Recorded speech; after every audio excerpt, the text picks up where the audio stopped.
نبی کریم صلی اللہ علیہ وسلم کی ایک بہت ہی یعنی ایک طویل ایک حدیث ہے جس کے راوی حضرت ابو ذر رضی اللہ تعالیٰ عنہ ہے. حضرت ابو ذر رضی اللہ تعالیٰ عنہ آپ علیہ السلام پہ اور نبی علیہ السلام کے وفات کے بعد شام چلے گئے.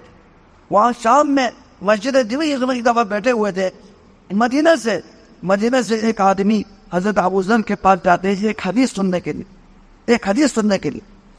وہ لمبا سفر کر کے 1 مہینے کے جو مسافت وہ سفر طے کر کے مسجد نبوی میں صحابی رسول کے پاس پہنچتے ہیں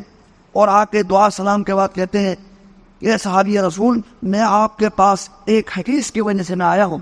مجھے پتہ چلا کہ وہ حدیث آپ نبی علیہ السلام سے ڈائریکٹ آپ سنا رہے ہیں, آپ ڈائریکٹ روایت کرتے ہیں. یعنی اس سے معلوم یہ ہوا نا وہ حدیث مجھ سے کسی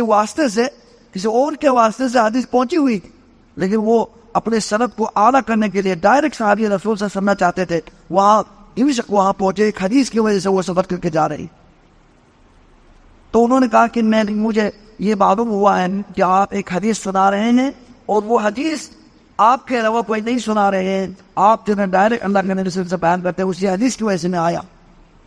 تو حضرت ابو ذر رضی اللہ تعالیٰ عنہ اس آدمی کی جو ہے نا وہ اتنے دور سے سفر کر کے آنا, اس کی مشقت اٹھانا, اس کے جسم کے اوپر سفر کے آثار موجود تھے, تو پھر ان کے اس عمل کے اوپر خوش ہو کر اسے شاباش دینے کے لیے وہ نبی علیہ السلام کی حدیث سنا رہے ہیں.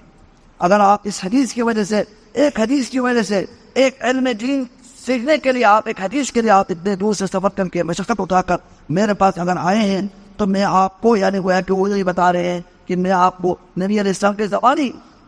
علم کی فضیلت کے اوپر علم کی جستجو کرنے والوں کے لیے جو اللہ کے نبی نے جن کا مقام بیان فرمایا ہے وہ میں وہی نہیں سناؤں.